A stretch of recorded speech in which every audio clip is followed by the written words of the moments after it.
Shalom, Kol Halal, Yahweh, Bahashem, Yahweh Shai, Bahashem, Rakah Kodash, and double honors to the apostles and to the elders and to the bishops of Great Millstone, and Shalom to you hopefully elect beloved brothers and you few sisters. Peace be unto you in these last days, because we are indeed living in the end times. And the two shorts that I have queued up for you that I wanted to share with you, it highlights the judgment that comes with fornication. You see, especially in our community. Let me say this very quickly.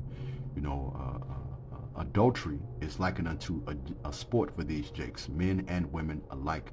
And the power that we serve, he has a horrific and very gruesome judgment on standby for 2/3 of the house of Israel. And how do we know? Let me come from this here. Let me get a few scriptures first. This is the book of Leviticus, the 20th chapter and the 10th verse. And it reads this: if a man commits adultery with another man's wife. Now, what's adultery? Adultery is when a man lays with a woman that's married already. All right? Okay? And also, I want to add this as well. If a married woman lays with anyone else beside her husband, that's adultery. All right? We're going to get into the judgment of them both in this particular lesson here. And I hope through the Spirit and the power of Yahweh, Bahashem, Yahweh Shai, that this lesson is edifying and to the point. I read it again. If a man commits adultery with another man's wife, with the wife of his neighbor, both the adulterer, meaning what, the man, and the adulteress are to be put to death. Let me come from here. Let me grab two more scriptures. All right? Because even in the book of 2 Timothy, around about the 3rd chapter, you know, these are more signs, more clues, more indicators we are in the last days. He told us, just roughly paraphrasing, that in the last days people are going to be lovers of themselves and lovers of pleasure. All right? For the majority of these jakes, they take pleasure in laying with another man's wife. Okay? But continuing on, the book of Ecclesiastes tells us this. In Ecclesiastes chapter 8, verse 11, because the sentence against an evil work, and that's an evil work to sleep with another man's wife, is not carried out, is not executed what? Speedily. Therefore, the hearts of the sons of men are fully set in them to do evil. Let me come from here, because our power tells us this. All the sinners of my people, you so-called blacks, Native Americans, and Hispanics, all the sinners of my people shall die by the sword, which say, the evil shall not overtake us, nor prevent us. You see, many of our people are in this state of mind because nothing has happened unto them yet. But I want you to listen closely to what they both have to say, especially the woman here. But both of them are guilty. But I'm going to wind this back for a bit. Bear with me 1 second. Her man gonna be watching her. And she can't show her face, she got a man. You know, her man gonna be watching her. So we gotta make sure she good. But yeah. And she can't. Now you heard what the woman said. You heard what the man said. We can't show the woman's face because she has a man. And you heard what the woman said. She said, F him. But let me come from this here. Let me go right back to the scriptures, because what it tells us in the book of Proverbs, the 30th chapter and the 20th verse. Such is the way of an adulterous woman.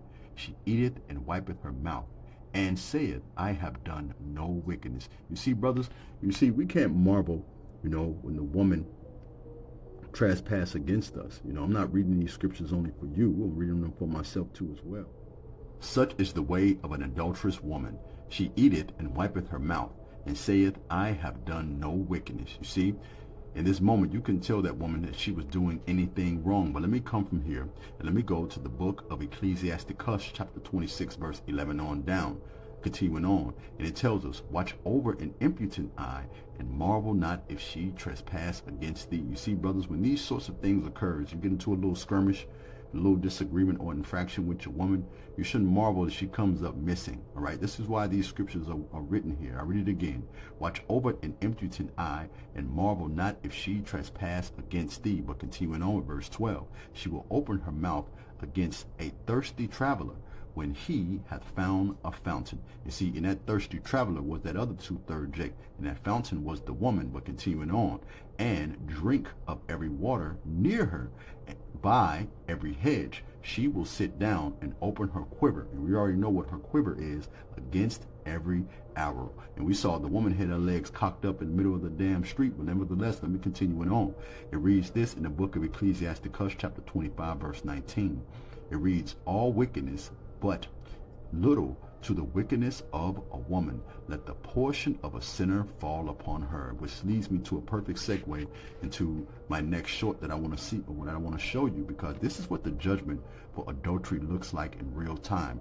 Bear with me a second. Let me cue that up for you. Bear with me 1 second, Baba Kusha. Now, before I play this video for you, I want to read this brief overview. All right, there's a bit of a backdrop, and it tells us this: Atlanta woman was shot, then chased down and stabbed in the head for cheating on her boyfriend. Well, let me say this too. I want to add this too before I play this video. You know, there are no girlfriends and boyfriends. This is why we should long for the kingdom. All right, okay. When a man lays with a woman and he goes in unto her, sex is marriage. All right. Okay, there won't be any girlfriends or boyfriends in the kingdom. Okay, they're only going to be husbands and wives, right? But nevertheless, when I play this video for you, I want you to watch and listen closely, because you could tell the judgment of the Lord came upon this woman out of nowhere. You're going to hear her say, "What are you doing?"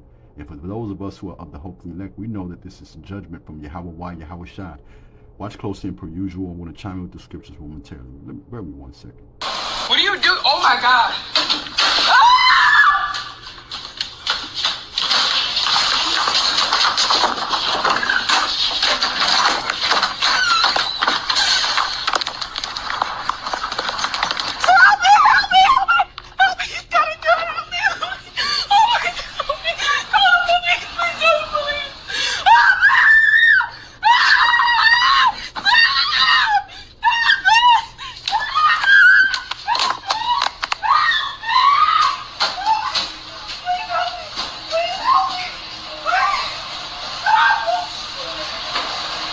We stop there.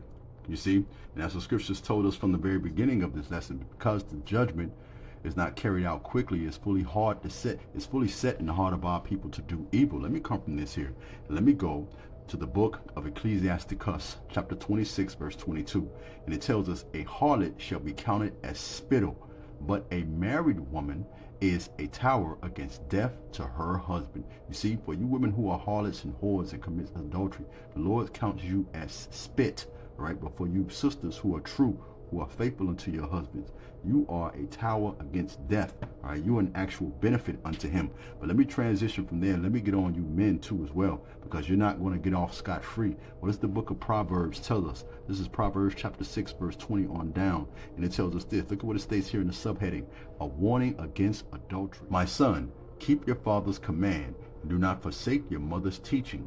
Bind them always on your heart." Heart meaning what? Your mind. "Fasten them around your neck. When you walk, they will guide you. When you sleep, they will watch over you. When you awake, they will speak to you. For the command is a lamp, and the teaching is a light." That's what these laws, these statutes, these commandments, these precepts do. They are here to guide us. They are light unto our feet in this dark world. These scriptures, they're here to keep us out of silly and also serious matters. Okay, they're here to keep us out of silly shit. But nevertheless, continue. I'm gonna read that again. "For the command is a lamp, this teaching is a light, and correction and instruction are the way of life." Why, Lord? "To keep you from your neighbor's wife, from the smooth talk of a wayward woman.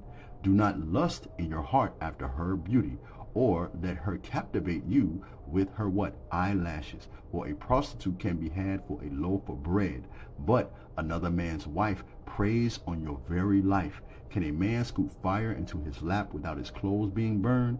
Can a man walk on hot coals without his feet being scorched? So is he who sleep with another man's wife.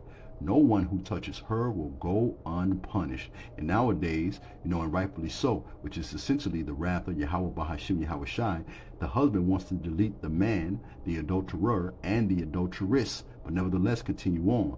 "People do not despise a thief if he steals to satisfy his hunger when he is starving. Yet, if he is caught, he must pay sevenfold, though it cost him all the wealth of his house." Here's the point in the next two verses.